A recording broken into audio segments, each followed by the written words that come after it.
안녕하세요. 7월 학력평가 사회문화 해설을 맡은 박봉입니다. 오늘도 시험 보느라고 진짜 했었습니다. 7월 시험이라 이렇게 막 안달복달하면서 보지는 않았을 것 같은데 또 아닌가요? 최선을 다해서 보았겠죠. 사회문화 사탐이 뒷부분에 있어서 집중하는데 어려웠을 텐데 공부 열심히 했기 때문에 끝까지 힘내서 그냥 한 문제라도 더 맞고 실수하지 않으려고 애썼을 여러분이 막 상상이 됩니다. 좋은 결과 나왔길 바라고요. 뭐 1등급 나오고 뭐 전보다 훨씬 잘 보고 이런 것보다 더 중요한 것은 지금 이 해설입니다. 네, 해설을 보고 꼼꼼히 분석하고 하는 것들이 훨씬 중요하죠. 오늘 20문제 볼 건데요. 1번 문제부터 차근차근 보도록 하겠습니다. 네, 1번 문제 가도록 하겠습니다. 1번 문제 늘 나오는 거죠. 네, 뭐냐면 기억, 니은과 같은 현상의 일반적인 특징. 제가 총평에서도 얘기했지만 이번 문제에서 여러분이 꼭 기억해야 될 거 평가 요소 잘 찾았느냐, 그리고 또 하나 시간 관리는 잘 되었느냐 이렇게 묻고 싶습니다. 그래서 해설할 때도 딱딱 우리 같이 평가 요소 얘기해 보면서 1번 문제에서 물어보고자 했던 건 자연현상과 사회문화현상 구분하는 거죠. 문제 보자마자 알았을 겁니다. 자연현상과 사회문화현상 구분할 때 인간의 의도, 의지가 개입됐느냐 아니냐에 따라서. 그렇죠? 그러면 읽어보도록 하겠습니다. 최근 갯벌의 경제적, 환경적 가치가 재조명되면서 기존의 생태 환경으로 되돌리는 역간척 사업이 시행되고 있다. 이 간척 사업을 한대요. 인간이 의도를 가지고 역간척 사업. 네, 그 갯벌의 그 생태적 가치를 원래대로 해놓기 위한 인간의 의도를 담고 있는 것이죠. 따라서 기억이 무엇이다? 네, 사회문화현상입니다. 그래서 기억은 사회문화현상. 요즘 전자칠판으로 계속 하다가 이거 하니까 좀 약간 어색하네요. 역간척 사업 이후 자정 능력을 갖추게 된 갯벌 생태계는 원래대로 회복되어 안정적으로 작동한다. 이거는요? 근데 이거 자연현상이잖아요. 왜 그럴까요? 여러분, 이 문장에서 주어가 뭐예요? 생태계가 그렇게 작동합니다. 네, 생태계가 그렇게 작동하니까 자연현상이죠. 따라서 니은은 자연현상이에요. 그래서 이 사회문화현상에 해당하는 질문이 가에서 예에서 사회문화현상 나왔으니까 맞죠? 그다음에 자연현상에 해당하는 질문이 나에 들어와야 됩니다. 그렇죠? 그래서 문제를 풀어보도록 하겠습니다. 1번, 가의 존재법칙의 지배를 받는가? 사회문화현상 뭐죠? 당위법칙의 지배를 받습니다. 그래서 이거 들어가면 안 돼요. 그 다음에 두 번째 갑니다. 가의 경험적 자료를 통해서 탐구할 수 있는가가 들어가면 돼요, 안 돼요? 네, 경험적 자료를 통해서 탐구할 수 있는가? 그렇게 되면 사회문화현상도 예, 자연현상도 예라고 나와야 됩니다. 그러니까 이 질문이 들어가면 안 되죠. 경험적 자료를 통해서 연구할 수 있는가 진짜 많이 나온 겁니다. 예, 공통점으로. 사회문화현상이건 자연현상이건 경험적 자료를 통해서 연구할 수 있다. 공통점이니까 여기 들어가면 안 되겠고요. 그 다음에 가겠습니다. 인간의 가치와 의지가 배제되어서 가에 들어갈 건 사회문화현상의 특징. 사회문화현상은 가치, 함축성을 가지고 있다라고 말하죠. 그러니까 이것도 역시 틀렸습니다. 그 다음에 4번. 나에는 뭐가 들어가야 돼요? 자연현상의 특징. 자연현상 확실성. 맞아요? 또 하나 있어요. 필연성. 그렇죠? 그래서 정답은 4번 이렇게 고르면 되겠고요. 5번. 개연성 아니죠. 개연성은 누구의 특징? 사회문화현상의 특징. 개연성하고 또 하나 뭐? 확률성. 네, 대답하면서 이제 2번 문제로 가도록 하겠습니다. 2번 문제. 표는 질문 가, 다를 활용해서 이거 평가 요소가 뭐예요? 예, 사회문화현상을 바라보는 관점. 이 관점 묻는 겁니다. 그래서 관점 1단원에서 배웠던 거 뭐 있어요? 기능론, 갈등론, 상징적 상호작용론. 이와 같은 형식의 문제는 가나 다 A, B, C 모두 빈칸으로 있기 때문에 실수하면 안 되죠. 네, 그럼 보겠습니다. 기억부터 볼게요. A가 기능론이에요. 만약에 기능론이라면 가에 들어갈 수 있는 질문은 거시적 관점에 해당하는가가 적절하다. 적절해요? 맞는데요, 선생님? 가의 거시적 관점인가? 라고 하면 예, 맞잖아요. 안 되죠. 이 질문 들어가면 안 되는 이유가 뭡니까? 그렇죠. 얘만 보는 게 아니라 B, C 둘 중에 하나는 갈등론입니다. 그러면 갈등론도 예라고 하는 질문이 답변이 나와야 돼요. 그래서 거시적 관점입니까? 라고 하는 질문이 가에 들어간다면 예라고 하는 답변이 2개 있어야 됩니다. 그렇기 때문에 적절한 질문이 되지 않는다. 됐죠? 두 번째 보도록 하겠습니다. 두 번째. B가 갈등론이라면 했습니다. B를 갈등론으로 넣어보도록 할게요. B가 갈등론이라면 나에는 기득권층의 이익을 대변하는 논리로 사용된다는 그런 비판을 받는가? 기득권층의 이해관계에 부합한다는 비판을 받고 있어요. 누가? 기능론에서. 그래서 이 얘라는 나에 만약에 이 질문이 들어가고 얘가 되면 얘가 갈등론이 아니라 기능론입니다. 이거 혹시 헷갈리는 학생도 있었을 거예요. 질문 진짜 많이 받았던 거거든요. 둘 다 뭔가 기득권층 이러는데 구분이 안 된다고. 갈등론은 현재 사회를 기득권층의 유리한 사회 구조로 바라본다는 거. 기능론은 현재 사회가 조화롭고 균형적이고 안정적이에요. 조화롭고 균형적이고 안정적이라고 말하는 사람들은 기득권층이에요. 그래서 기득권층에게 유리하다고 이익을 대변한다고 비판을 받습니다. 기능론이. 그래서 B가 갈등론이 되어서는 안 되죠. 그래서 니은도 틀렸습니다. 그 다음에 볼게요. 가가 집단 간의 갈등을 사회 발전의 원동력으로 보는가라고 한다면 갈등에 대해서 갈등을 긍정적으로 봤어요. 사회 발전의 원동력이라고 본다면 그럼 A가 뭐가 돼요? 얘했으니까 A가 갈등론 됩니다. 그렇죠? 그리고 다가 사회적 상황에 대한 개인의 주관적 의미 부여를 강조한다라고 하면 얘고요. C가 뭐가 되죠? 그렇죠? 상징적 상호작용론이 됩니다. 그러면 B가 뭐가 된다? 당연히 하나 남은 거 기능론이 되겠죠. 그래서 B는 기능론이다. 잘했습니다. 그 다음에 보겠습니다. 나가 사회 스스로 안정을 유지하는 안정, 조화, 균형 이거 누구? 기능론. 그래서 나에서 이 질문 얘 하나 나왔네요. 그렇다면 B가 무엇이다? 기능론이다. 기능론이 되고요. 사회적 합의는 특정 집단의 강요로 이루어진다. 사회 규범, 사회적 합의 이게 특정 집단의 강요로 이루어지면 갈등론. 사회 전체 구성원의 합의로 이루어지면 기능론. 특정 집단의 강요로 이루어졌다라고 했으니까 얘했으니까 C가 갈등론. 그러면 A가 상징적 상호작용론이 되죠. 그러면 A는 상징적 상호작용론 맞고요. C는 갈등론이다. 맞습니다. 잘했습니다. 그래서 여러분 답은 디귿 리을에서 3번 이렇게 골라주시면 되겠습니다. 이제 3번으로 갈게요. 3번. 이거 은근 안 찾아지지 않았어요? 빠른 속도로 금방 찾을 수 있었는데 찾아지지 않지 않았나요? 저만 그랬나? 볼게요. A, C는 일반적인 특징을 비교하는 것이고요. A에서 C는 농업사회, 산업사회, 정보사회 중에 하나이다 라고 되어 있습니다. 수능 완성에서 이와 같은 형식이 나왔었습니다. 면대면 접촉 정도라고 나와 있어요. 면대면 접촉 정도에 따라서 농업사회, 산업사회, 정보사회를 구분해 봅시다. 면대면 접촉의 정도가 가장 높은 데는 어디예요? 농업사회죠. 그렇죠? 그 다음에요. 산업사회고요. 비대면적 접촉 비중이 가장 높은 데는 정보사회입니다.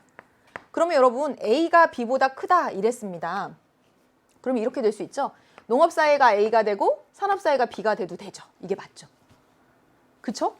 그리고 농업사회가 A가 되고 정보사회가 B가 돼도 되죠. 그렇죠? 요거부터 먼저 할까? 이렇게 돼도 되죠. 하나 더 있습니다. 농업사회가 A가 되고 정보사회가 B가 돼도 됩니다. 그렇죠? 이런 세 가지 경우가 있을 수 있어요. 그리고 나서 가정과 일터의 분리 정도다라고 했습니다. B보다 C가 더 크다라고 되어 있네요.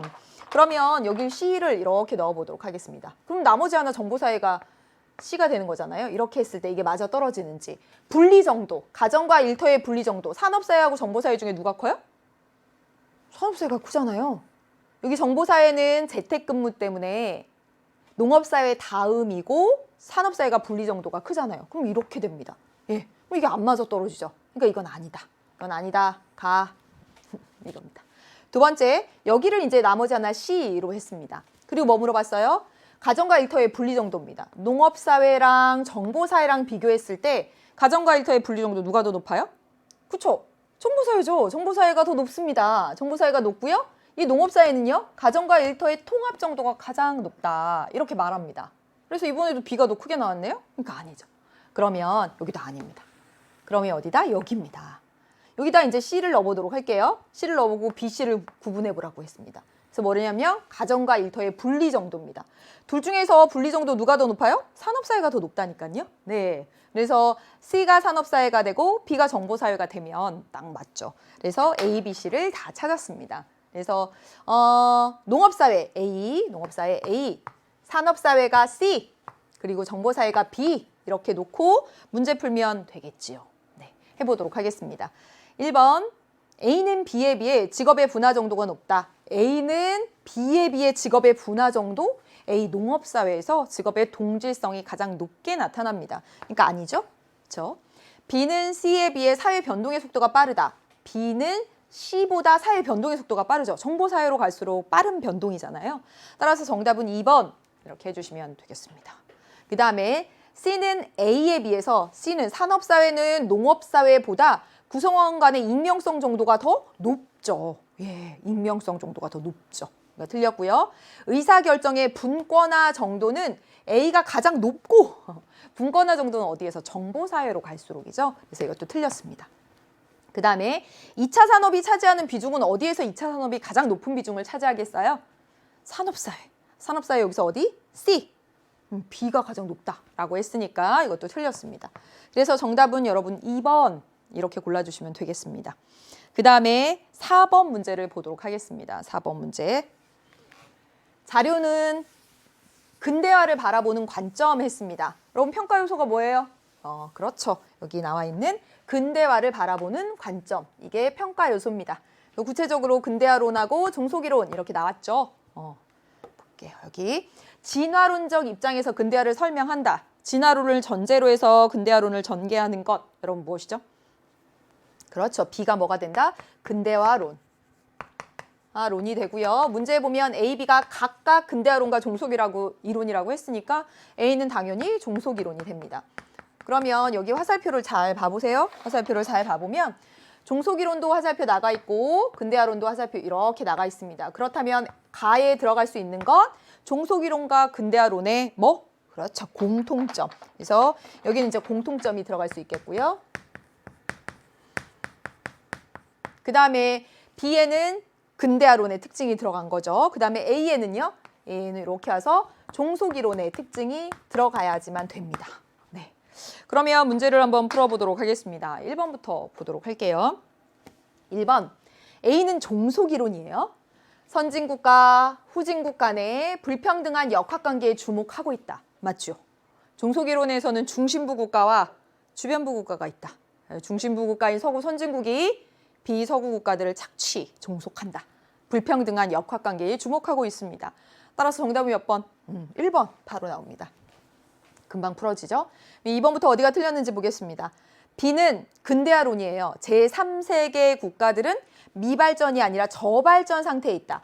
저발전 상태이다 라고 말한 것은 B 이론이 아니라 종속이론인 A 이론이 되죠. 중심부 국가와 주변부 국가가 있고 중심부 국가가 주변부 국가를 착취 종속하기 때문에 발전하려고 해도 낮은 단계의 발전, 저발전 상태에 있다라고 말합니다. 틀렸죠. 그 다음에 A는 B와 달리 전통성과 근대성이 양립하기 어렵다고 본다. 여러분 이것도 엄청 많이 나왔던 그리고 약간 어려운 선지이기도 합니다. 전통성과 근대성이 양립하기 어렵다라고 보는 것은 근대화론이에요. 비이론입니다. 근대화론에서는요. 니네 비서구 국가들 근대화되고 싶어? 예, 비서구 국가들이 근대화되고 싶어? 근대화 이꼴 서구화라고 보거든요. 그래서 서구 사회는 근대 문명 발전되었는데 비서구 사회는 야만, 미개, 전통에 빠져 있다. 이렇게 말합니다. 그래서 니네가 근대화되고 싶어 라고 하면 전통은 철폐해야 된다. 이렇게 말하죠. 따라서 전통성하고 근대성은 두 개 다 양립하기 어렵다. 전통은 철폐해야 된다. 라고 보는 입장입니다. 어디에서? 근대화론에서. 네. 그래서 틀렸지요. 네, 가겠습니다. 가는 서구 중심적이라는 비판을 받는다가 적절하다. 제가 가에 뭐 들어가야 된다고 했습니까? 공통점 들어가야 된다고 했어요. 서구 중심적이라는 비판을 받는 건 뭐겠어요? 예. B. 근대화론의 특징. 여기 요 자리에 들어가야 됩니다. 요 자리에 들어가야죠. 발전한 곳, 근대화된 곳이 서구야. 그러니까 서구 따라가 라고 하는 게 바로 근대화론이잖아요. 그래서 서구 중심적이라는 비판을 받습니다. 여기 들어가야 돼요. 그 다음에 나에는 여기 종속이론의 특징이 들어가야 됩니다. 저개발국이 발전하지 못한 이유로 내부적 요인을 강조한다. 이것도 별표하도록 하겠습니다. 종속이론에서는 저발전의 원인을 어디서 찾아요? 원인을 외부에서 찾습니다. 외부 어디예요? 중심부 국가인 서구 선진국이 주변부 국가를 착취해서 라고 하는 외부에서 찾고 있고요. 근대화론에서는요. 저발전의 원인을 그 비서구 국가 내부에서 찾습니다. 아직 전통에 빠져 있더라, 야만적이더라, 국민성이 어떻더라, 제도가 갖춰져 있지 않더라 라고 해서 내부에서 찾는 것은 근대화론. 따라서 여기 들어가기에 적절하지 않습니다. 틀렸어요. 아주 좋은 문제입니다. 정답은 1번 이렇게 골라주시면 되겠고 이제 5번 문제 가겠습니다. 밑줄 친 기억에서 이응에 대한 설명으로 옳은 것은 했습니다. 사회조사과정 문제죠? 사회조사과정 문제 아주 잘 나오는 문제입니다. 풀어보도록 하겠습니다. 연구 주제. 학교 폭력 가해 행동에 청소년의 공감 능력이 미치는 영향입니다. 그러면 여러분 가설에서도 나왔지만 학교 폭력 가해 행동에 청소년의 공감 능력이 미치는 영향이에요. 앞에 있는 게 무슨 변수예요? 종속 변수죠. 종속 변수. 다시 볼게요. 가설 공감 능력이 높은 청소년일수록 학교 폭력 가해 행동을 적게 할 것이다. 여기 공감 능력이 학교 폭력 가해 행동에 미치는 영향입니다. 그래서 두 변수 간의 관계를 반대 방향으로 갔어요. 그러니까 음의 관계를 설정한 것이죠. 그 다음에 보겠습니다. 연구 대상 전국 청소년 중에 1000명을 연구 대상으로 했습니다.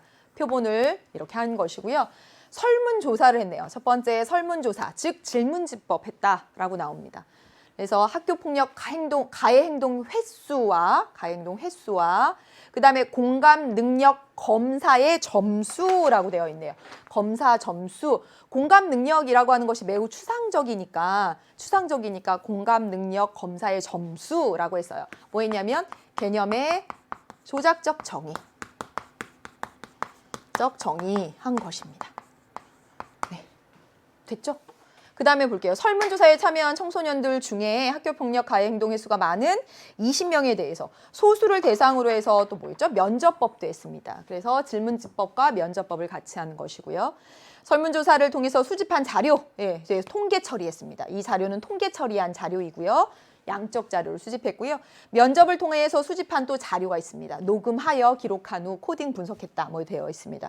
그래서 자료 분석 결과 보니까 청소년의 공감 능력 정도는 학교폭력 가해 행동 횟수와 음의 상관관계가 있다. 여러분 여기 볼까요? 가설에 어떻게 두 변수 반대 방향으로 음의 상관관계로 했고요. 자료 분석한 결과도 음의 상관관계로 딱 맞아떨어졌습니다. 가설이 맞아떨어진 거죠. 이제 문제를 풀어보겠습니다. 1번. 기억은 무슨 변수? 종속 변수. 틀렸죠? 네, 틀렸습니다. 두 번째 볼게요. 디귿은 통제 집단, 미음은 실험 집단. 무슨 법 썼죠? 질문집법하고 면접법 썼습니다. 그래서 실험하지 않았죠. 실험하지 않았는데 어떻게 통제 집단 나오고 어떻게 실험 집단 나오겠습니까? 당연히 아닌 것이죠. 진짜 많이 나왔던 거죠. 그 다음에 리을 어디 있어요? 리을. 공감 능력 검사의 점수. 이 점수는 기억, 종속 변수에 대한 조작적 정의예요. 이 공감 능력이라고 하는 독립 변수에 대해서 조작적 정의를 한 것이죠. 기억에 대한 조작적 정의. 여기가 틀렸습니다. 여기가 틀렸죠. 그 다음에요. 비읍은 설문조사를 통해서 수집한 통계 처리한 자료. 그러니까 이 자료는 양적 자료 맞고요. 그 다음에 면접을 통해서 녹음해서 이 연구자가 최초로 수집한 자료니까 1차 자료겠죠. 1차 자료에 2차 자료도 많이 나옵니다. 연구자가 최초로 수집해서 분석하면 1차 자료, 다른 연구에서 수집한 걸 재분석하면 2차 자료. 그래서 정답은 여러분 4번. 그 다음에 이응으로 보아. 이걸 보니까 가설은 어떻게 됐어요? 맞아떨어졌어요. 그래서 기각되었다. 틀렸습니다. 다음 페이지로 넘겨보도록 하겠습니다. 6번 문제 보세요. 표는 사회 불평등 현상을 설명하는 이론하고 나왔습니다. 평가 요소 뭔지 보이죠? 설명하는 이론. 구체적으로 각각 계급론, 계층론. 계급론, 계층론에 대한 문제구나 라고 하는 거 알 수 있습니다.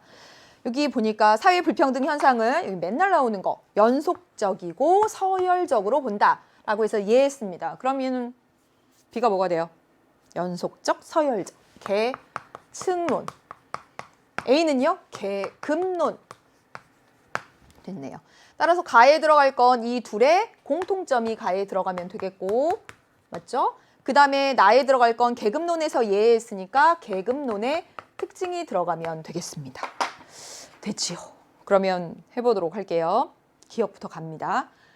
A는 계급론은 B와 달리 사회 불평등 현상을, 그렇죠, 얘는 이분법적, 불연속적. 기억나요? 네, 맞습니다. 그 다음에 B는 A와 달리 위계에 속한, 동일 위계에 속한 구성원들 사이의 연대의식, 소속감 강하게 나타나는 거 뭐예요? 계급론이잖아요. 생산수단의 소유 여부에 따라서 노동자 자본가 명확히 나타나기 때문에 소속의식, 연대의식, 귀속의식 강하게 나타나는 건 계급론입니다. 반대로 썼기 때문에 틀렸어요. 그 다음에 가에 들어갈 수 있는 건 공통점입니다. 이 공통점도 굉장히 많이 강조했다는 것이죠. 둘 다 위계를 구분할 때 경제적 요인을 고려한다라고 하는 건 공통점입니다. 계급론은 경제적 요인인 생산수단의 소유 여부라고 하는 측면만 경제 일원론적, 계층론은 경제적, 사회적, 정치적인 거 다 보죠. 그래서 어쨌든 공통점은 경제적 요인 본다라고 하는 거죠. 따라서 잘했어요. 그 다음에 리을입니다. 나이는 현대사에서 나타나는 지위불일치 현상을 설명하기에 용이한가? 지위불일치는 누구의 특징? 계층론의 특징. 여기 계급론의 특징 들어가야 된다니까요. 그러니까 이거 아니죠. 그래서 정답은 기억 디귿해서 2번 이렇게 골라주시면 되고요. 7번 문제 보도록 하겠습니다. 여기 있습니다. 밑줄 친 기억에서 비읍에 대한 설명으로 옳은 것은 했습니다. A 부족 관찰 일지가 나와 있어요. 그래서 2000년 몇 월 며칠 관찰 일지를 쓴 거예요. A 부족에게 가장 중요한 도구인 돌도끼는 남성들만 소유할 수 있고요.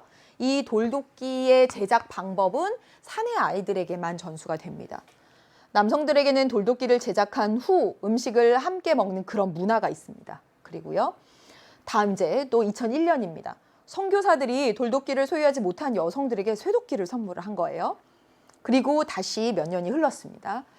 A부족은 더 이상 이제 돌도끼를 사용하지 않고요. 돌도끼 재료를 얻기 위해 행해지던 축제도 사라졌습니다. 쇠도끼가 더 편하잖아요. 네, 더 잘 또 이렇게 이용하기도 더 좋겠죠. 뭐라 그러죠? 효능? 뭐라 그러죠? 예, 또 잘 될 거고요. 잘 될 거고요. 아, 왜 생각이 안 나지, 뭐가?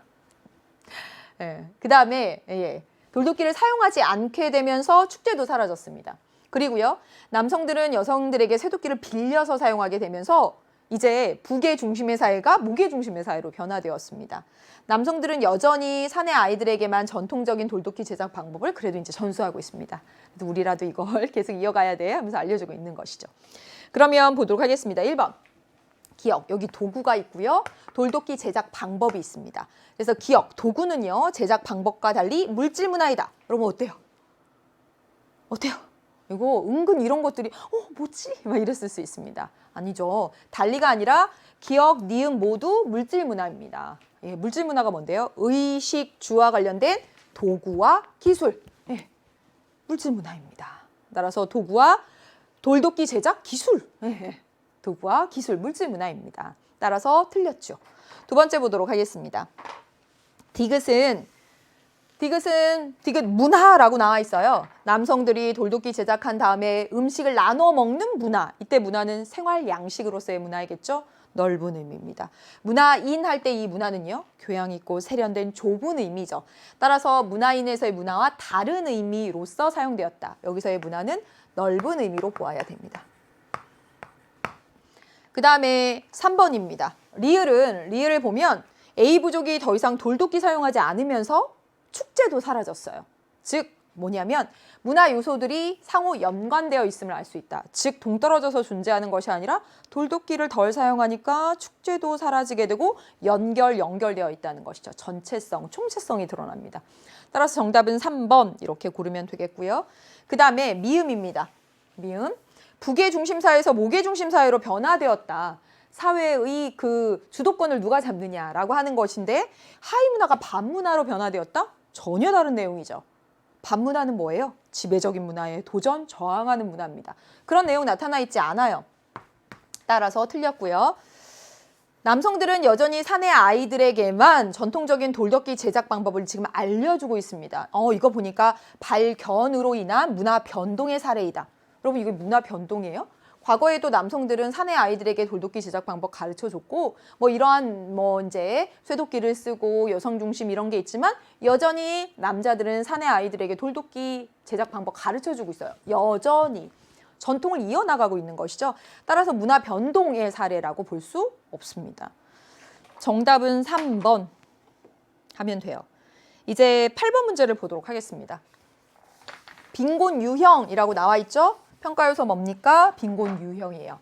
빈곤 유형 뭐 있죠? 절대적 빈곤, 상대적 빈곤이 있습니다. 상대적 빈곤과 절대적 빈곤. 그러면 문제 보도록 하겠습니다.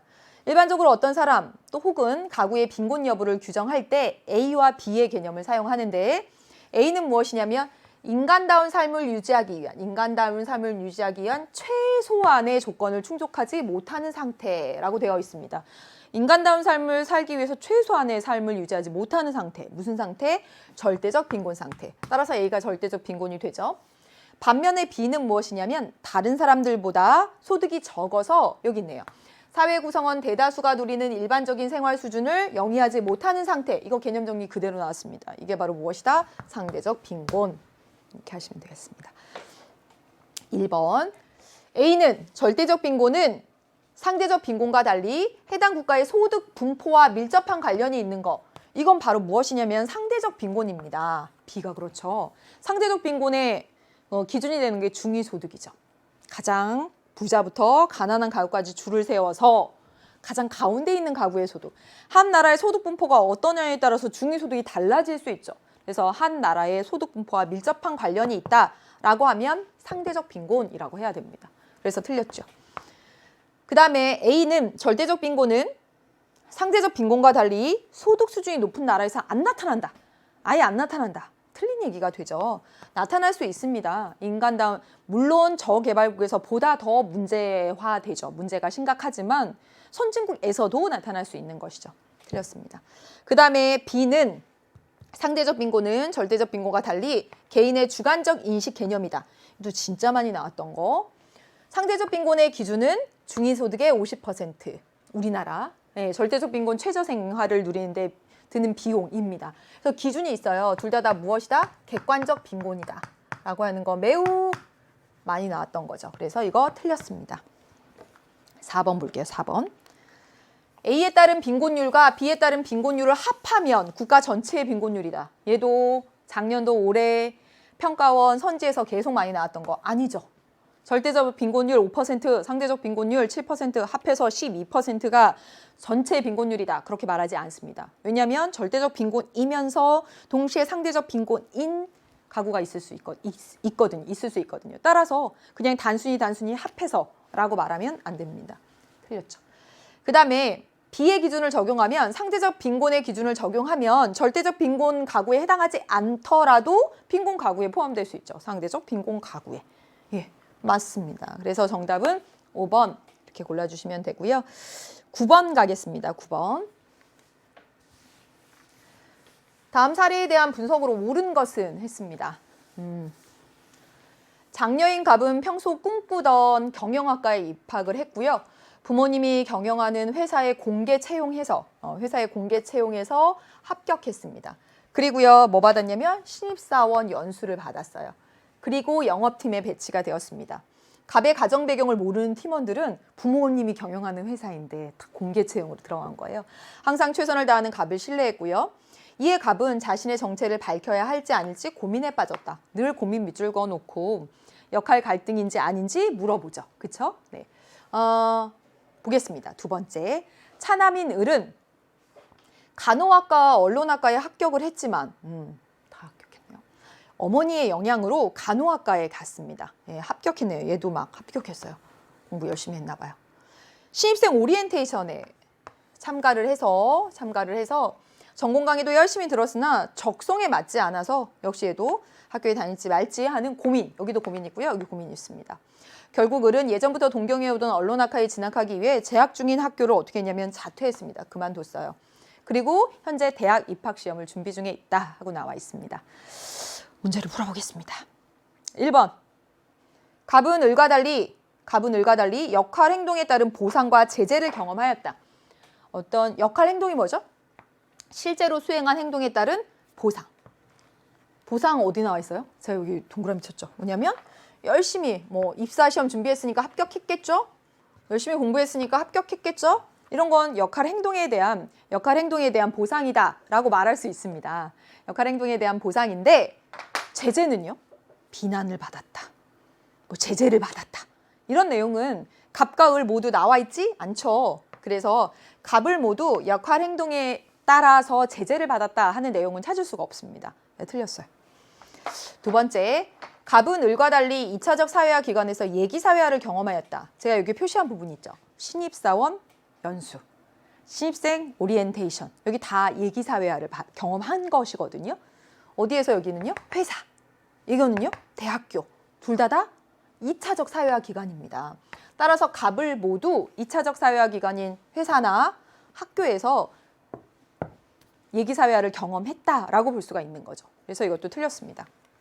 그 다음에 을은 갑과 달리 공식적 사회화 기관에 소속되어 있다라고 했어요. 공식적 사회화 기관이면 뭘까요? 교육기관, 사회화 자체가 목적인 교육기관. 그러면 여기서 교육기관 뭐 있어요? 언론학과, 간호학과 합격했지만 학교 갔지만 여기 자퇴했습니다. 따라서 이 공식적 사회화 기관에 소속되어 있다고 볼 수 없는 것이죠. 그래서 이것도 틀렸습니다. 그 다음에 을은 갑과 달리 소속 집단과 중거 집단의 불일치를 경험하였다. 그렇죠.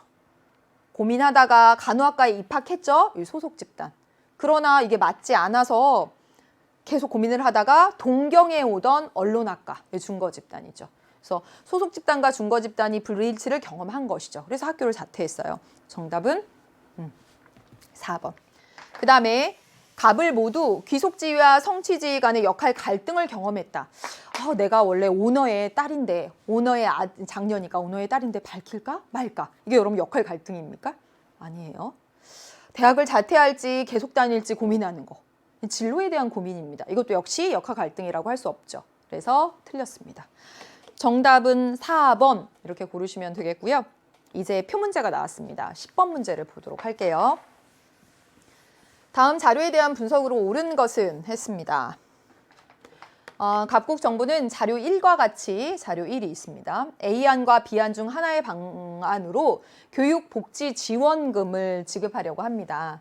자료 2는 갑국의 대학 입학 자격을 갖춘 자녀가 있는 가구에 대한 소득 분위별 현재 자녀의 대학 진학률과 A안과 B안 중 하나의 방안을 선택하여 지원할 경우 예상되는 대학 진학률을 나타낸 것이다 하고 나와 있습니다. 자료 1부터 보도록 하겠습니다. 자료 1의 방법은 복지지원금, 교육복지지원금 지급 방식인데 A안의 방식을 보면 뭐냐면 소득과 상관없이에요.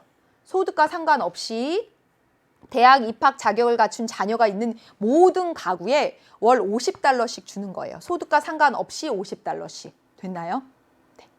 두 번째 B안은 무엇이냐면 소득 분위에 따라서 대학 입학 자녀를 갖춘 자녀가 있는 모든 가구에 가구당 120달러를 지원하는데 가구당 120달러가 아니라 여기 보면 해당 가구가 속한 분위의 숫자로 나눠서입니다. 무슨 말이냐면 여기 한번 볼까요? 여기 1분위가 있습니다. 1분위부터 5분위까지 있어요. 그러면 자 보겠습니다.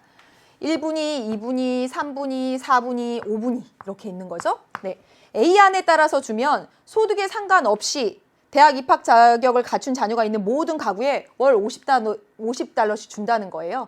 분위에 상관없이 50달러씩 주겠다. 이 얘기입니다. 네, 되죠? 이게 A안에 따라서예요. A안에 따라서. B안에 따라서 보면 무엇이냐면 120달러를 그 해당 가구가 속한 분위의 숫자로 나눠서 준다는 거죠. 즉 이겁니다. 1분위는요. 120달러를 주는데 해당 분위가 속한 해당 가구가 속한 분위의 숫자 1로 나눠서 그러면 1분위는 얼마 받는 거예요? 120달러 받는 거예요. 되셨나요? 네. 그 다음에 2분위는요. 120달러를 2로 나눠서 그러니까 여기는 120만큼 받는 것이고요. 그 다음에 2분위는요. 60만큼 받게 되겠죠. 그렇죠? 그 다음에 3분위는요. 123으로 나누니까 40만큼 받는 것이고요. 4분위는 120을 4로 나누니까 30만큼 받는 것이고 5분위는 120을 5로 나누니까 24만큼 받는 것입니다. 됐나요? 보니까 1분위는 120달러를 받는데 5분위는 24달러만 받아요. 조금 받네요. 왜요? 5분위가 더 부자입니다. 그래서 여기 보시면 각국의 대학 입학 자격을 갖춘 자녀가 있는 전체 가구를 소득 순으로 나열했을 때 하위 20%에 해당하는 가구가 1분위가 됩니다. 그러니까 전체 100가구라고 쳤을 때 가장 하위에 있는 20가구를 1분위라고 부른 것이고 그다음 20%씩 나눈 겁니다. 그래서요, 소득은 5분위가 가장 높고 그다음에 4분위, 3분위, 2분위, 1분위 순이다 이렇게 나와 있는 겁니다. 그러니까 소득이 가장 높은 데는 좀 적게 주고 24달러를 주게 되는 것이고요. 소득이 가장 적은 1분위는 120달러 주겠다. 여기는 차등 주는 방식입니다. 그리고 A 방식은요, 똑같이 소득에 상관없이 똑같이 교육복지지원금을 주는 방식이다. 이렇게 보시면 됩니다. 그리고요, 자료 2는 무엇이라고 했냐면 대학 입학 자격을 갖춘 자녀가 있는 가구에 대한 현재 대학 진학률. 1분위는 현재 대학 진학률이 25%예요. 네, 가장 하위의 20%니까. 그리고 점점점 소득이 높아질수록 현재 자녀 대학 진학률이 이렇게 높아지고 있는 것입니다. 만약에 A안을 적용하면 교육복지지원금을 주면 대학 진학률이 이제 높아질 것이라고 예상하는 것이죠. 그래서 다 조금씩 높아진다라고 나와 있고요. B안을 적용하게 됐을 때도 B안을 적용했을 땐 1분위의 경우는 더 많이 받잖아요. 50달러인데 120달러 받으니까 더 높아질 것이다. 뭐 이런 식으로 예측한 겁니다. 되셨나요? 이제 문제를 풀어보도록 하겠습니다. 1번부터 볼게요. B안 적용 시 월별 교육복지지원금이 가장 많은 가구는 어디? 1분위의 가구, 여기 120입니다. 그렇죠? 120달러이고요. 가장 적은 가구는 어디예요? 여기입니다.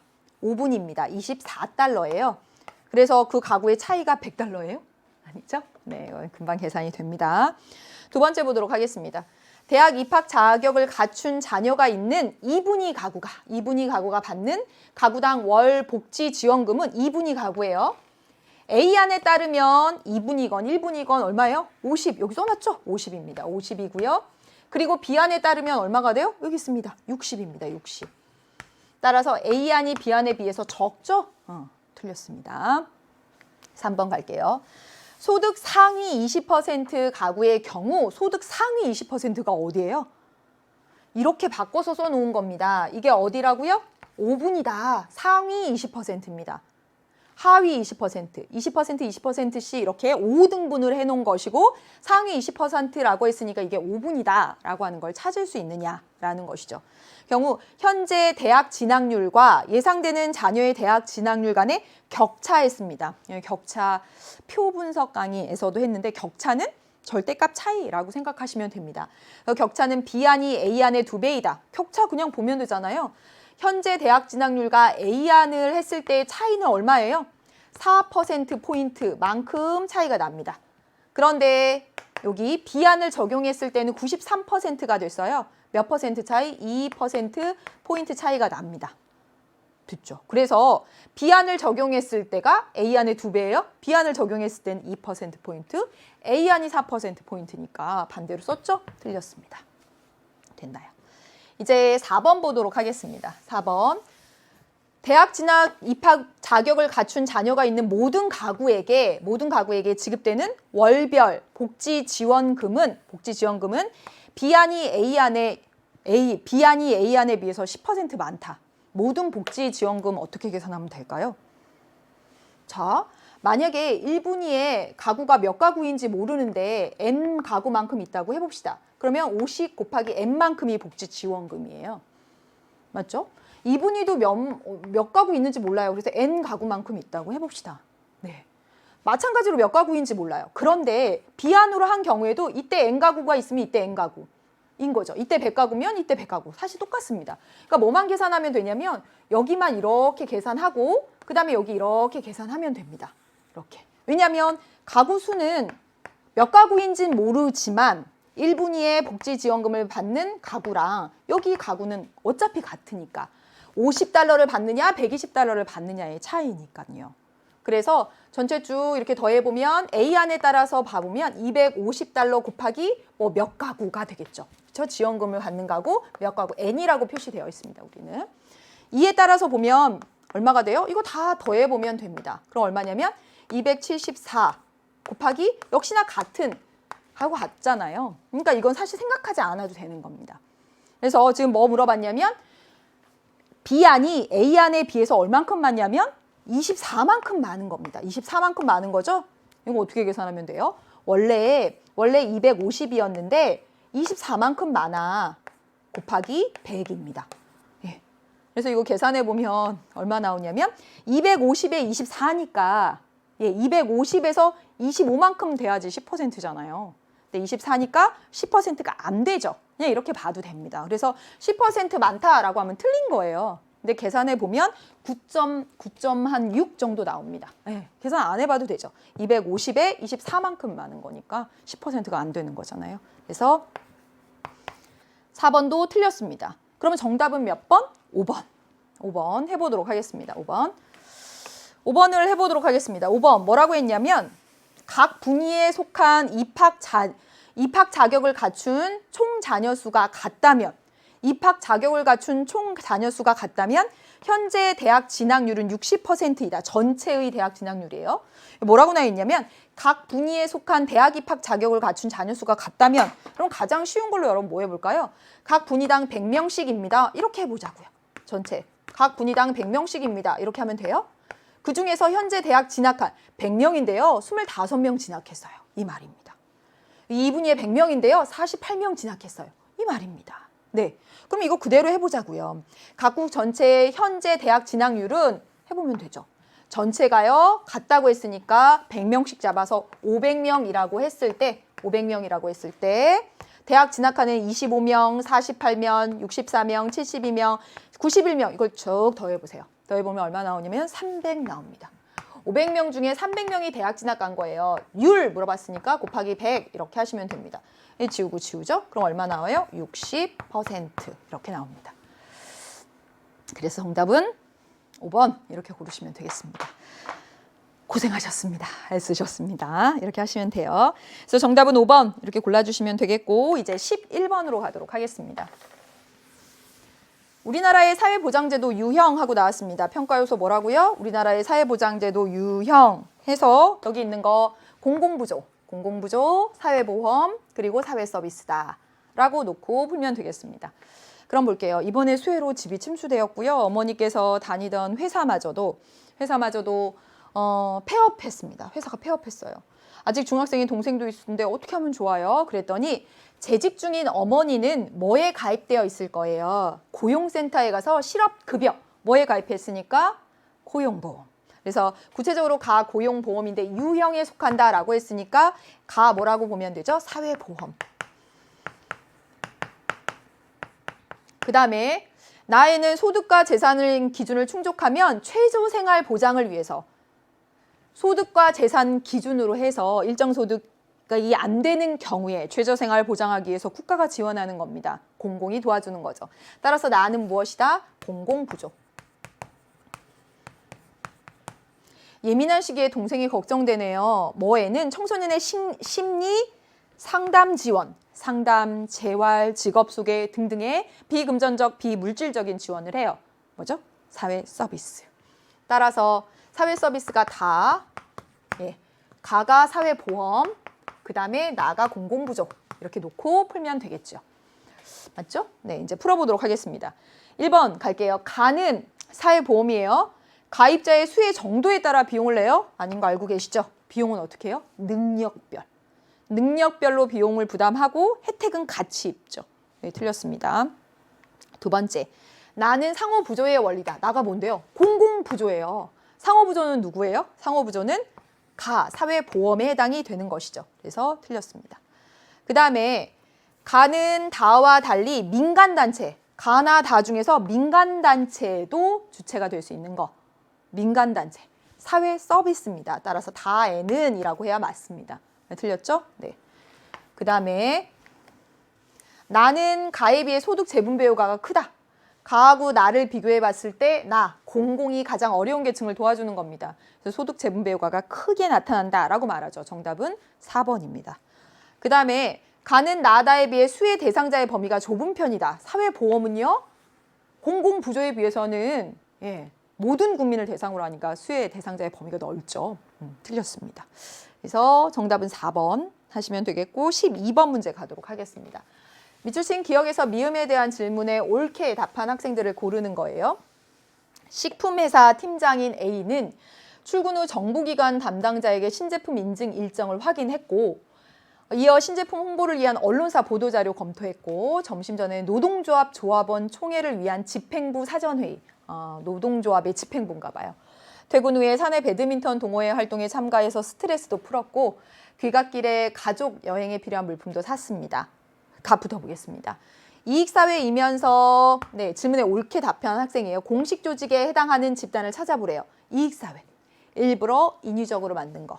이익사회. 여기 이익사회, 언론사 이익사회, 노동조합 이익사회, 사내 배드민턴 동호회도 이익사회입니다. 가족은 아니죠. 그렇죠? 공동사회입니다. 이면서 동시에 공식 조직, 공식적인 목표가 있고요. 과업이 뚜렷하고요. 지휘와 역할이 나누어져 있고요. 공식적인 규범에 따라서 통제가 이루어지는 거예요. 정부기관, 언론사, 노동조합이죠. 사내 배드민턴 동호회는 비공식 조직입니다. 따라서 기역, 니은, 디귿 이렇게 해야 되는데 미음 엉뚱한 거 왔어요. 기역, 니은, 디귿 이렇게 해야 되는데 틀렸어요. 그 다음에 이 A라는 사람의 내 집단이면서 2차 집단에 해당하는 성격이 강한 거 찾아보라고 했어요. 니은, 디귿이라고 했습니다. 니은? 언론사가 A의 내 집단이에요? 아니죠.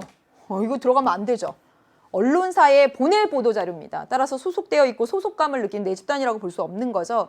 내 집단이면서 2차 집단의 성격이 가능한 건 이 노동조합에 해당이 되죠. 이거 잘못 들어갔습니다. 그렇죠? 그 다음에 보도록 하겠습니다. 일정한 목적 달성을 위해서 자발적으로 조직된 집단 해서 디귿, 리을 했네요. 자발적 결사체이냐? 정부기관, 언론사, 노동조합 자발적 결사체죠. 사내 배드민턴 동호회 비공식 조직이면서 자발적 결사체에 속합니다. 따라서 디귿, 리을 맞게 아주 잘했습니다. 그 다음에 본질 의지로 결합되어서 전인격적 관계, 공동사에 물어보는 겁니다. 그래서 공동사에 누구밖에 없어요? 가족밖에 없어요. 따라서 미음 맞습니다. 그래서 옳게 답변한 학생은 병, 정 해서 여러분 5번 이렇게 고르시면 되겠습니다. 이제 13번을 보도록 할게요. 네, 갑니다. 대중매체 A에서 C 하고 나왔습니다. 평가 요소 뭐예요? 대중매체 유형별 특징에 대해서 묻는 겁니다. 대중매체 유형별 특징. 여기 나와 있는 거 종이 신문, SNS, 텔레비전 이렇게 나와 있습니다. A는 C에 비해서 정보 전달의 신속성이 높다 하나 있고요. 또 하나는 뭐 있냐면 B는 A, C에 비해 정보의 재가공의 용이성이 높다. 정보를 재가공하기에 용이한 건 뭐예요? B래요. 종이신문, SNS, 텔레비전 가운데서 SNS가 다른 두 개에 비해서 정보의 재가공, 용이성이 높죠. 따라서 B가 SNS다. 이렇게 쓰면 되겠습니다. 그렇죠? 그러면 나머지 종이신문하고 TV를 비교해 봤을 때 둘 중에서 정보 전달의 신속성이 높은 건 뭐예요? TV, 속보를 통해서 즉각적으로. 따라서 A는 C보다 신속성이 높다. A가 TV가 되겠네요. 그렇죠? 따라서 A가 TV이다. 텔레비전. 그 다음에 C는 뭐가 되냐면 신문. 이렇게 하시면 되겠습니다. 그래서 구분을 다 했어요. 1번부터 가겠습니다. 가에 들어갈 수 있는 건 TV하고 SNS를 비교해 봤을 때 SNS에서 높게 나타나는 거. 정보 생산자의 전문성. 전문성 어디에서 높게 나타나죠? TV나 신문 등 정보 생산 전문가 집단이 하죠. 그래서 이게 적절하지 않습니다. 그 다음에 두 번째, 나에는 정보 소비자의 수동성이래요. 나에 들어갈 수 있는 거예요. 이렇게 둘 중에서 TV하고 SNS 중에서 SNS가 수동성이 높아요? 아니죠. 네, SNS는 쌍방향성을 특징으로 합니다. 그러니까 틀린 얘기가 되고요. 오히려 전문가 집단이 만들어서 일방향적으로 받아들인 건 TV에서도 나타나게 되죠. 틀렸고요. 다에 들어갈 수 있는 건 SNS와 신문을 비교했을 때 SNS에서 높게 나타나는 거, 정보, 확산, 경로의 다양성. 그렇죠. 시공간적인 그런 제약이 적습니다. 맞아요. 그래서 정답은 3번 하고 골라주면 되겠고, 라에 들어갈 수 있는 거, 라에는 신문에서 높게 나타나는 거예요. 정보 전달자와 수용자 간의 상호작용성, 쌍방향성이죠. 둘 중에 어떤 거? SNS가 더 높게 나타나니까 적절하지 않습니다. 그 다음에 A는 뭐냐면 TV는 B, C와 달리 복합 감각. 이게 뭐죠? 해볼까요? 종이신문은 어떤 정보를? 시각 정보를 제공합니다. SNS는요? 시각 정보랑 청각 정보 같이. 텔레비전도 시청각 정보.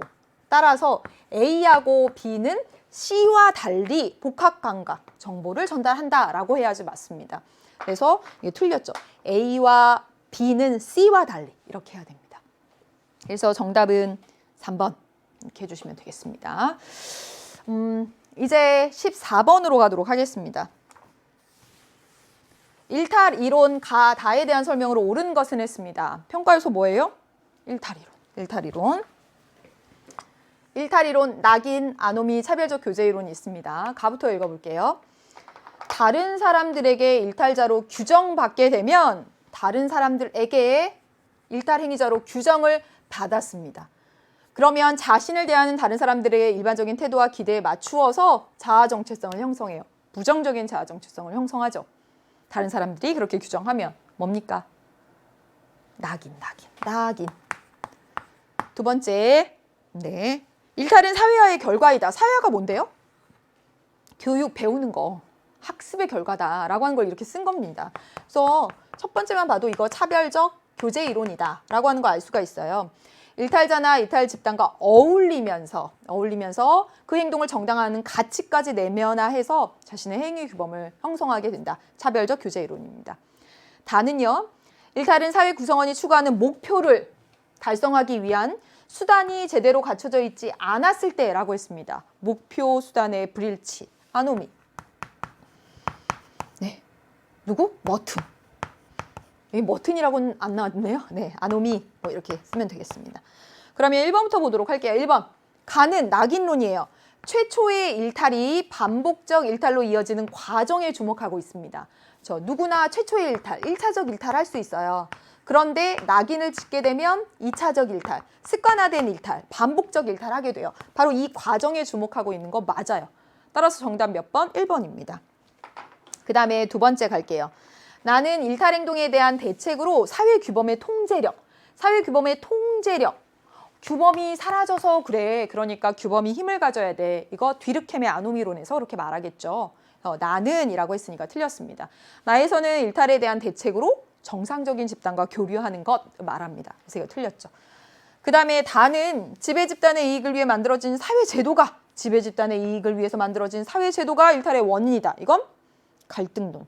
여기 안 나왔죠. 그렇죠? 그래서 틀렸고요. 그 다음에 다는 나와 달리 타인 간의 상호작용이 일탈의 발생 과정에 미치는 영향력을 중시한다. 상호작용 속에서 일탈을 설명하는 건 낙인 이론과 차별적 교제 이론의 공통점이죠. 그렇죠? 따라서 다는 나와 달리 아니라 나는 이렇게 해야지 맞습니다. 그래서 정답은 하나 더 있네요. 5번.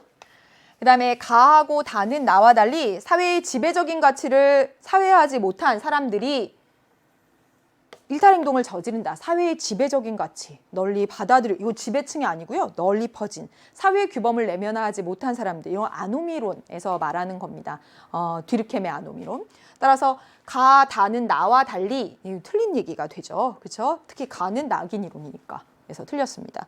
그래서 정답은 1번 이렇게 말하면 되겠고요. 이제 15번 문제를 보도록 하겠습니다.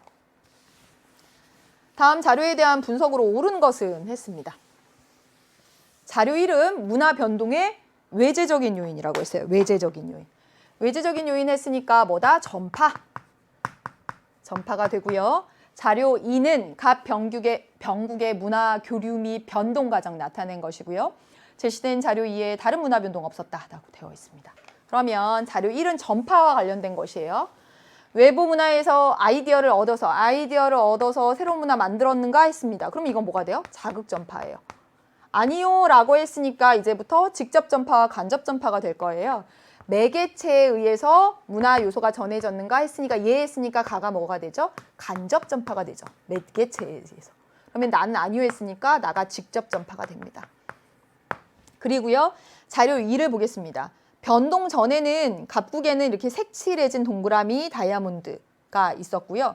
을국에는 색칠 안 해진 이런 다이아몬드와 동그라미가 있었고 병국에는 별표가 있었습니다. 그래서 가 또는 나 또는 가나 즉 여기 간접 전파, 직접 전파 또는 간접 전파, 직접 전파가 이 세 나라 사이에 이게 문화 변동 요인이 이제 왔다 갔다 하는 것이죠. 그렇죠? 그 결과 변동 후에 보니까 갑국은 그대로예요. 자신의 걸 그대로 유지했고요. 을국의 경우는 이 문화 요소가 이렇게 됐습니다. 지금 뭐 됐어요? 동화됐어요. 자신의 것을 잃어버렸죠. 잃어버리고 갑국의 것이 왔으니까 동화됐고요. 그리고 이 모양이 나타났습니다. 이 모양. 이 모양은 뭐예요? 원래 자신의 것과 그다음에 여기 이렇게 왔다 갔다 하는 과정에서 갑국의 것이 이렇게 만나가지고 이 모양이에요. 여기 뭐냐면 이 모양과 이 모양이 결합하여 나타난 제3의 문화 요소이다라고 나왔습니다. 그러니까 이건 뭐냐면 융합이에요. 융합이 나타난 것이죠. 그리고 병국을 보도록 하겠습니다. 병국은 원래 이 별표 하나 있었어요. 근데 직접 전파, 간접 전파 막 이런 게 왔다 갔다 하면서 이 갑국의 다이아몬드도 오고요. 을국의 여기 색 안 칠해진 다이아몬드도 왔습니다. 그래서 두 가지가 나란히 존재하게 됐어요. 병존 있고요. 그리고 자신의 문화 요소 그대로 이제 있고요. 이런 모양으로 바뀌었습니다. 됐습니까? 이제 문제를 풀어보도록 하겠습니다. 1번. 변동 전에 이 갑국에서는 을국과 달리 문화 교류가 직접 전파를 통해서 일어났다. 갑국에서는 을국과 병국 이렇게 하면서 간접 전파, 직접 전파 다 됐고요. 을국에서도 병국 사이에서 직접 전파도 있고 간접 전파도 있었습니다. 그래서 갑국에서는 을국과 달리 문화 교류가 직접 전파를 통해 일어났다라고 했는데 을국에서도 직접 전파가 나타났어요. 네, 그래서 틀린 내용 되겠습니다. 그 다음에 변동 후에 을국을 보도록 하겠습니다. 을국에서는 병국과 달리 문화 병존이 나타났다라고 했는데 문화 병존은 병국에서 나타났죠. 그렇죠? 따라서 이것도 틀린 얘기 되겠습니다.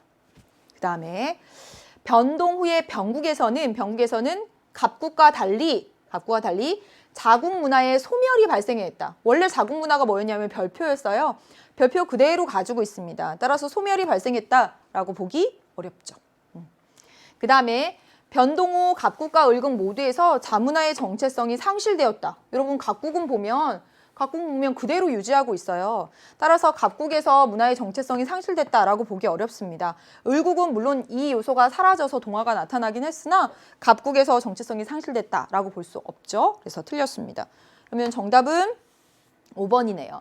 변동 후에 병국에서는 변동 전에 갑국과 을국에 각각 존재했던 뭐예요? 요거 다이아몬드와 이 다이아몬드가 이렇게 나타난 것이죠. 그대로 읽으면 되고요. 정답은 5번 이렇게 고르시면 되겠습니다. 이제 16번 가보도록 하겠습니다. 그림에서 개인과 사회의 관계를 바라보는 평가 요소 뭐예요? 그렇죠. 여기 개인과 사회의 관계를 바라보는 서로 다른 관점. 개인 강조하고 있으면 사회 명목론, 사회 강조하고 있으면 사회 실제론 관련된 문제입니다. 그래서 보면 갑이 이런 말을 해요. 저는 1인 가구의 증가라고 하는 이 현상에 대해서 전적으로 장기적인 저성장 경제 구조 때문이라고 봅니다. 개인이 어찌할 수 없는 사회 구조의 힘을 원인으로 찾고 있죠. 따라서 갑은 무엇이냐면 사회 강조하고 있는 입장입니다. 사회 실제론. 을의 경우는 1인 가구 집중하는 것에 대해서 경제적으로 안정된 사람도 혼자 사는 사람 많습니다. 이는 구조적인 영향이 아니라 라고 말하고 있죠. 개인의 가치관의 변화다. 개인에게서 찾고 있습니다. 따라서 을은 개인 강조하고 있는 것이고요. 따라서 사회는 이름뿐, 사회 명목론이다. 이렇게 하시면 되겠습니다. 그러면 1번 볼게요. 갑의 관점은 개인의 행위가 사회에 의해서, 사회 강조하고 있죠. 사회에 의해서 규정된다. 정답은 1번이네요. 네, 1번입니다. 그 다음에 을의 관점은 사회가 개인의 외부에서 실제로 존재한다. 실제성이에요. 누구? 갑의 관점입니다. 그러니까 틀렸죠. 그 다음에 3번. 갑의 관점은 을의 관점과 달리 개인의 이익이 사회 전체의 이익보다 우선해요. 개인의 이익이 우선한다라고 보는 건 누구예요? 을의 관점입니다. 을의 관점. 그래서 틀렸죠. 그 다음에 4번. 을의 관점은 갑의 관점과 달리 개인은 사회 속에서만 존재 의미를 갖는데요. 사회 강조하고 있는 입장이죠. 사회 강조하고 있는 입장이니까 갑의 관점은 이라고 해야 됩니다. 반대로 썼으니까 이것도 틀렸죠.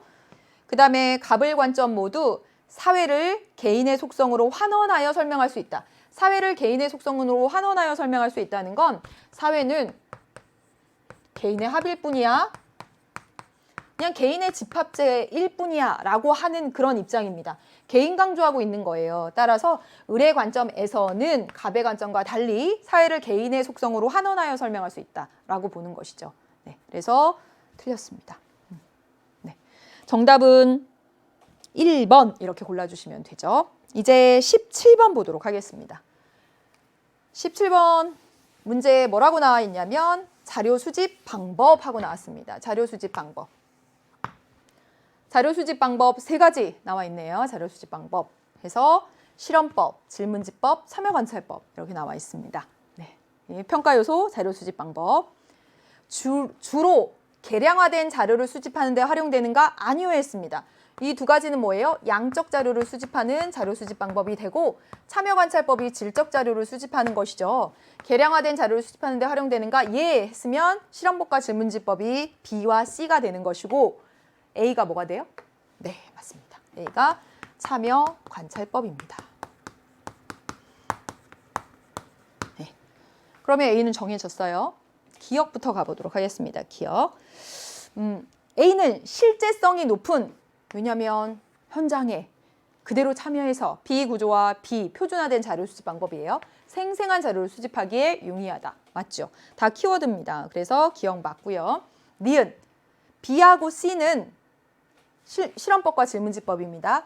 A에 비해서 자료 수집 과정에서 연구자의 주관적 가치 개입이 높아요. 가능성이? 자료 수집 과정에서 연구자의 주관적 가치가 개입될 여지가 있는 건 질적 자료 수집 방법이죠. 그래서 이거 틀렸습니다. 그 다음에 볼게요. 가가 언어적 상호작용이 자료 수집 과정에서 필수적인가? 언어적 상호작용이 필수적이다라고 한다면 이해하는 이 C가 뭐가 되는 거예요? 질문지법이죠. 질문지법은 보통 질문지를 만들어서 이렇게 뿌리는 거잖아요. 문자, 언어를 통해서. 즉, 언어적 상호작용이 필수적으로 나타나요. 그럼 B는 뭐가 된다? 실험법이죠. 그럼 보세요. 그렇다라고 한다면 C, 질문지법은 B, 실험법에 비해서 문맹자에게 사용하기 어렵죠. 그렇죠? 문자, 언어를 써서 질문지를 돌리는 경우에 문맹자에게 사용하기 어려운 한계점이 있습니다. 따라서 맞아요. 예. 그 다음에 가가 연구 대상자에게 인위적 조작을 가하고 그로 인해서 나타나는 변화를 파악하는 방법인가? 라고 한다면 인위적 조작을 가하고 그로 인해 나타나는 변화. 그럼 C가 뭐가 돼요? C가 실험법이 되죠. 그리고요 B가 질문지법이 됩니다. 그렇다면 자료 수집 상황에서 나타난 통제 정도, 통제 수준, 조작화의 정도가 가장 센 건 실험법이 가장 크죠. 그렇죠? C가 가장 큽니다. 그 다음은요? 질문지법이 되어야 되죠. 왜냐하면 참여관찰법은 비구조와 비표준화된 현장에 그대로 투입돼서. 그래서 이거 틀렸죠. 그래서 정답은 기억 디귿 해서 2번 이렇게 고르시면 되겠습니다. 이제 18번 문제로 가도록 할게요. 문화이해의 태도 하고 나왔습니다. 문화이해의 태도. 평가 요소 뭐예요? 문화이해의 태도입니다. 그래서 여기 사대주의, 그리고 상대주의, 자문화 중심주의 이렇게 나왔습니다. 이거 구분하기 어렵지 않죠? 문화 간의 우월함과 열등한 문화, 즉 평가하는가? 라고 했더니 A, B가 예 했습니다. 평가하지 않습니다. 라고 했어요. C가 뭐예요? 그렇죠. 예, 상대주의. 그래서 C는 상대주의로 정해졌고요. 자기 문화보다 다른 나라 문화를 높게 평가하는가? 다른 나라 문화가 우월하다라고 했습니다. 그럼 뭐가 되죠? B가 사대주의. 그러면 A가 뭐가 되죠? 자문화 중심주의. 그러면 1번부터 볼게요. A는 자문화 중심주의예요. 자기 문화를 기준으로 해서 다른 나라 문화를 평가하게 되는 것이죠. 1번이 바로 정답입니다. 1번 정답. 네. 그 다음에 2번. B는 모든 문화가 그 사회의 입장에서, 상대방의 입장에서, 그 사회의 맥락에서 살펴보면 이유가 있다, 가치가 있다라고 하는 건 C입니다. B라고 했으니까 틀렸죠. 그 다음에 문화 상대주의가 타 문화와 문화적 마찰을 일으켜요. 다양성을 존중하는 것인데 틀렸죠. 그 다음에 B는 A에 비해서 국수주의로 흐를 가능성은 높은 것은 어떤 거예요? 우리 문화가 최고야 라고 할 때, 즉 자문화 중심주의에서 나타나게 되는 것이죠. 그렇죠? 그래서 이것도 틀렸습니다. 그 다음에 5번입니다. C는 B에 비해 타 문화를 맹목적으로 수용하는 건 4대주의잖아요. B에서 그렇습니다. 그러니까 이것도 틀렸죠. 그래서 여러분 정답은 1번 이렇게 고르시면 되겠고 19번으로 가도록 하겠습니다. 다음 자료에 대한 분석으로 옳은 것은 했습니다. A, B는 핵가족과 확대가족 중에 하나예요. 핵가족, 확대가족 중에 하나이고 핵가족, 확대가족의 특징을 묻는 문제가 나왔다는 거죠. 어렵진 않은데 이렇게 단독으로 나왔다라고 하는 것이에요. 일반적으로 특징 가다를 적용하여서 비교한 자료이고요. B는 A에 비해서 세대 간의 가풍 전달이 용이한, 세대 간의 가풍을 전달하기에 용이한 건 뭘까요? 확대가족에서 그렇겠죠. 따라서 B가 확대가족이 됩니다. 그래서 B는 확대가족, B가 확대가족이고 A가 핵가족이 되겠네요. 그러면 여러분 이 문제를 잘 보세요. 이 문제를 보면 핵가족이 실선입니다. 실선에서 여기 높게 나타나고 높게 나타나요. 그래서 가하고 다는 핵가족에서 높게 나타나는 핵가족의 특징이 들어가야 되는 거죠. 그렇죠? 핵가족의 특징이 들어가야 되는 것이고 여기 뭐 있습니까? 점선. 이 나에 대한 나의 뭔가 특징은 확대가족에서 높게 나타나는 겁니다. 그래서 여기서는 확대가족에서 높게 나타나는 특징이 여기 들어가면 되겠죠. 그렇죠? 얘는 이제 문제 풀 수 있습니다. 1번부터 가보도록 할게요. A는 뭐죠? 핵가족은 B, 확대가족과 달리 전통적인 농업사회? 아니죠. 전통적 농업사회에서 일반적으로 나타난다. 아닌 거 알고 있죠. 그 다음에 B는 확대가족은 A, 핵가족과 달리 부부만으로 구성된 가족을 포함한다. 부부와 그들의 미혼 자녀, 부부 또는 그들의 미혼 자녀를 유형으로 하고 있는 것은 A, 핵가족이 되죠. 그렇죠? 그래서 이것도 틀렸습니다. 그 다음에 가에 들어갈 수 있는 건 핵가족에서 특징적으로 나타나는 거, 즉 구성원 간의 수평적인 의사결정 정도가 핵가족의 특징이죠. 그래서 3번이 정답입니다. 그 다음에 4번, 나에는 주거 이전의 용이성이 확대가족에서 가족의 규모도 크고 일반적으로 이 주거 이전의 용이성이 나타난 건 핵가족. 왜냐하면 산업사회에서 직장을 찾아서 이동하기에 편하게 나타난 것이잖아요. 아니고요. 다에 들어가는 건 핵가족에서 더 크게 나타나는 거, 자녀 양육 및 노부모 부양의 용이성. 이거는요. 확대가족에서 크게 나타나죠. 따라서 다에 적정하지 않다라고 하는 겁니다. 그래서 정답은 3번 이렇게 골라주시면 되겠고요. 20번 문제로 가겠습니다. 20번 문제, 표문제입니다. 풀어보도록 할게요. 다음은 각국의 계층 A에서 C의 세대 간 이동 현황을 나타내고 있습니다. 부모 세대와 자녀 세대 모두에서 다이아몬드형 계층 구조가 나타난다. 이게 큰 특징이 돼요. C는 A보다 높은 계층이다. 이것도 힌트. A, B, C가 각각 상중하 중에 무엇인지 알 수 있는 단서입니다. 또한 각국의 각 계층별, 여기 뭐라고 해? 이것도 중요한 겁니다. 부모 세대 인구 대비 세대 간 이동을 한 사람과 그렇지 않은 사람, 일치하는 사람의 비는 1대1이다. 즉 같다는 거예요. 네, 이동을 한 사람과 일치하는 사람의 비율은 1대1이다. 아주 중요한 단서가 있습니다. 그래 놓고 이제 문제를 보도록 하겠습니다. 여기 있어요.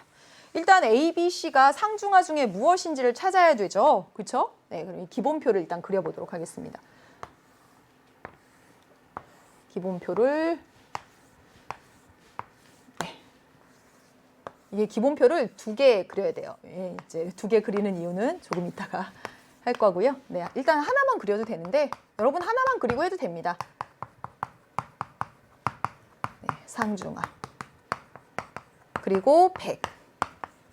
네. 일단은 부모 세대부터 보도록 할게요. A 대 B 플러스 C가 1대1이래요. 여러분 A, B, C를 다 합치면 얼마가 되죠? 100이 됩니다. 그렇죠? A 대 B 플러스 C가 1대1이 되면 100으로 맞추려면 얼마가 되면 되나요? 50대 50 하면 전체 100이고 1대1 맞춰지죠. 그렇죠? 그 말은 A가 얼마이다? 50이다 라고 하는 걸 찾은 겁니다. 되나요? 그리고 여기 있습니다. 이것도 해보도록 할게요. A 플러스 B 대 C입니다. A 플러스 B 대 C 이거 다 합치면 100이 되어야 되죠. 근데 A 플러스 B 대 C가 4대 1이라고 했습니다. 100으로 맞추려면 어떻게 하면 돼요? 80대 20 하면 4대 1이면서 80, A 플러스 B가 80, C가 20 하면 되죠. 그렇죠? 그래서 이제 다 찾아진 거예요. 다 찾아졌습니다. 부모 세대 A는요. 부모 세대 A는 50이고요. 그 다음에 C는 20이고요. 네, 그 다음에 B는 얼마가 될까요? 30. 합쳐서 100이니까 이거 다 찾아졌습니다. 근데 여기 앞에 뭐라고 나왔냐면 다이아몬드형 계층구조다라고 나왔습니다. 다이아몬드형 계층구조에서는 중층이 가장 많은 거. 아, 그러면 이게 가장 많잖아요. A가 중층이구나. A가 중층이구나. 부모 세대 A 중층 50입니다. 이렇게 하시면 되죠. 그리고 앞에 보니까 뭐라고 나왔냐면 C가 A보다 높다라고 했습니다. A가 중층이에요. C가 높다. 그럼 C가 뭐가 되죠? 상층입니다. C가 상. 여기 C가 상. 그러면 B가 하. C, A, B 이렇게 되는 것이죠. 그래서 A, B, C가 무엇인지 다 찾았어요. 그래서 C가 20, C가 부모 20, 그 다음에 B가 30, 하가 30. 다이아몬드형 하고 찾은 겁니다. 됐죠? 자녀세대도 똑같은 방법으로 해보도록 하겠습니다. 2대 3이라고 했어요. 전체적으로 100을 맞춰야 되는데 2대 3 하면 40대 60 하면 되죠. 그렇죠? 그러면 A가 얼마? A가 40이다 하고 나온 겁니다. 네. 그래서 자녀 중은 40입니다 하고 나온 거예요. 네. 그 다음에 볼까요? 7대 3 되어 있습니다. 그럼 뭐냐면 70대 30이라고 하는 것이고 C가 30입니다 하고 찾은 거예요. C가 30. 여러분 C가 30이면 100이고 B도 얼마가 돼요? 30이 됩니다. 그래서 자녀도 역시 다이아몬드형 하고 찾은 것이죠. 그렇죠? 그리고 나서 뭐가 나와 있냐면 여기 다시 앞으로 가보도록 하겠습니다. 이제 이거는 좀 지워도 되겠죠? 여기 뭐라고 나와 있냐면 각국의 각 계층별 부모 세대에서 세대 인구 대비 세대 간 이동을 한 사람과 그렇지 않은 사람의 비는 1대1이다. 부모 세대에서 보면 여기가 뭐냐면 일치예요. 일치. 이동하지 않은 거죠. 즉 뭐냐면 부모 세대 상에서요. 이동을 하지 않은 사람과 이동을 한 사람은 1대1이다 라고 했습니다. 즉 20을 절반씩 가져간다는 거예요. 10. 돼요? 여기도요. 중에서요. 부모 세대 중에 전체 50인데요. 이동을 하지 않은 사람과 이동을 한 사람은 절반씩이다. 1대1이다. 25다. 라고는 겁니다. 여기는요. 30인데요. 이동을 한 사람과 이동을 하지 않은 사람은 절반씩 1대1이다. 15다. 이렇게 준 겁니다. 됐지요. 그래서 이렇게 만들어졌습니다. 그리고 나서 이제 이게 있어요. 네. 구분. A 대물림 인구 대비 A 대물림 인구가 뭐예요? 여기 25네요. 그렇죠? 25 대비 A에서 타 계층으로 이동한 거, A에서 B로 이동한 거, 요 자리 이동한 겁니다. 이걸 바로 기억이라고 했습니다.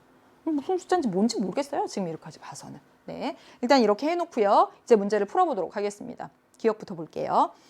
자녀 세대는 부모 세대에 비해서 하층의 비율이 증가하였다. 여러분 한번 볼까요? 예, 하층의 비율을 보면 30 똑같아요. 증가하지 않았습니다. 같다라고 해야 됩니다. 그래서 틀렸죠. 두 번째 보도록 하겠습니다. 만약에 니은이 40이라면 하고 나와 있습니다. 니은이 40이라면. 니은 여기가 40이라면 이렇게 됐어요. 니은이 40인 경우를 한번 해볼까요? 여기 니은이 40%인 경우. 한번 해보도록 하겠습니다.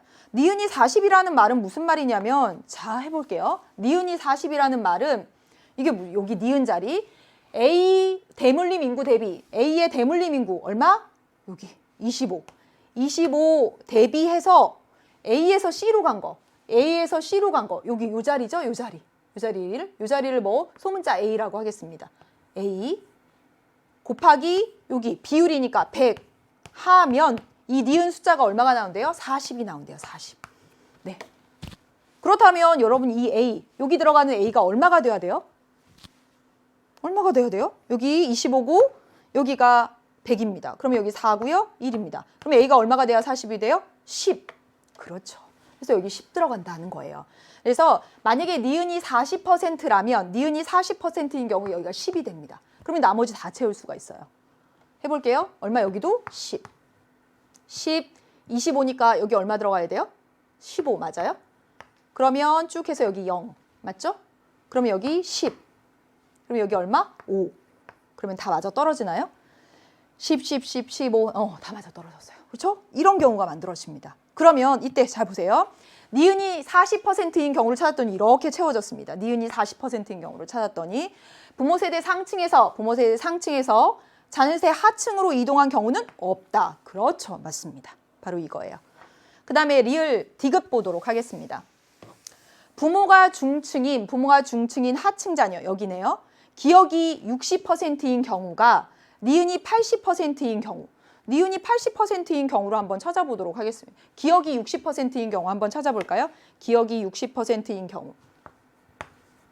기억 60%면 이게 맞아 떨어져요. 그래서 여기다 한꺼번에 그린 거예요. 기억 60%를 한번 해보도록 하겠습니다. 이거 이렇게 똑같이 대물림 인구 25 대비해서 A에서 B로 간 경우입니다. A에서 B로 간 경우가 어디예요? A에서 B로 간 경우가 여기죠. 그쵸?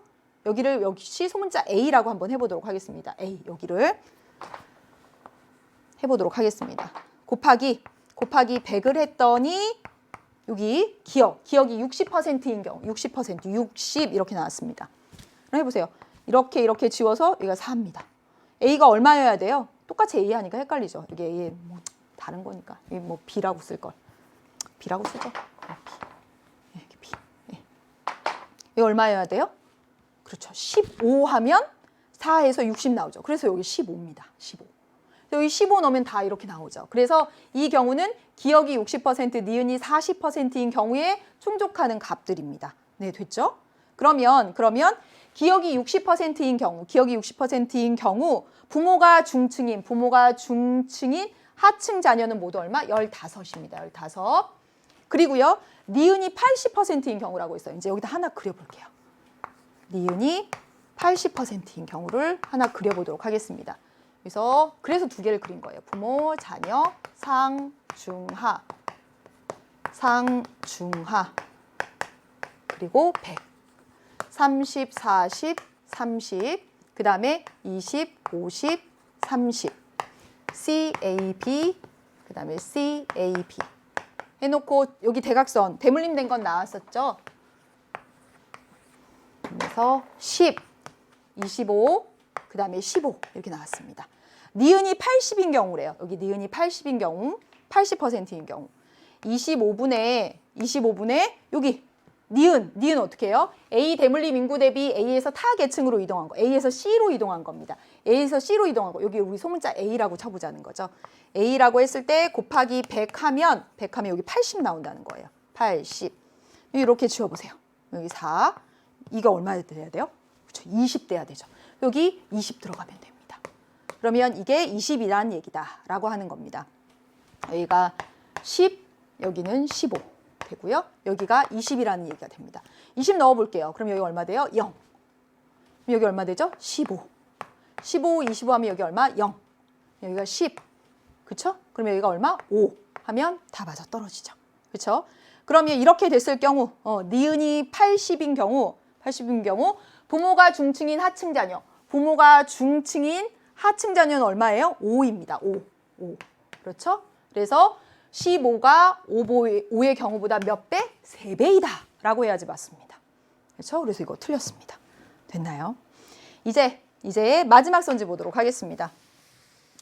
니은이 40%인 경우는 여기 이렇게 찾아놨어요. 니은이 40%인 경우는 기억이 20%인 경우를 한번 해보도록 하겠습니다. 여기랑 맞아떨어져요. 기억 20%. 한번 해보도록 할게요. 기억 20%. 25분의 기억 뭐죠? 기억? A에서 B로 이동한 거. 여기를 B라고 해보겠습니다. B 곱하기 100 하면 얼마? 20이 나온다고 했습니다. 네. 그럼 여러분 이렇게 지우고 이 4. 그럼 B가 얼마 돼야 돼요? 20 나오려면 B가 5 돼야 됩니다. B 5 돼 있잖아요. 그래서 기억이 20%이고 니은이 80%의 2표가 그려지고 결론적으로 기억이 60%이고 니은이 40%인 경우에 2표가 그려지게 되는 겁니다. 그래서 이렇게 됐어요. 그럼 해볼게요. 니은이 40%인 경우는 기억이 20%인 경우에 비해 세대 간 하강 이동. 니은이 40%인 경우에 여러분 하강 이동 여기 이렇게 여기가 하강 이동입니다. 니은이 40%인 경우에 하강 이동 해보니까 얼마 나오냐면 25 하고 나옵니다. 그렇죠? 기억이 20%인 경우, 기억이 20%인 경우에 하강이동 여기 있습니다. 여기 이게 하강이동이죠. 얼마하고 나옵니까? 15하고 나옵니다. 그래서 이 경우에 비해서 하강이동이 많다. 맞죠? 아주 잘했습니다. 여기까지입니다. 좀 복잡하게 느껴질 수 있는데 어때요? 네, 일목요연하게 정리해가면서 하긴 했는데 됐습니까? 네, 진짜 고생 많으셨습니다. 네, 여기까지 했습니다. 여기까지 했고요. 오늘 뭐 20번 문제 그리고 10번 문제 처음 봤을 때 만만치 않을 텐데요. 진짜 중요한 건 한 번 푸는 게 아닙니다. 네, 그리고 여러 번 풀어보고요. 여기서 실력을 갖춰서 9월 모의평가 조금 더 잘 보고 수능에서는 여러분이 원하는 목표 얻으시길 바라겠습니다. 고생 진짜 많이 하셨습니다. 애쓰셨어요. 네, 함께 해주셔서 정말 감사합니다. 저는 만점 마무리 등등해서 여러분 기다리고 있겠습니다. 수고 많으셨어요, 여러분. 안녕.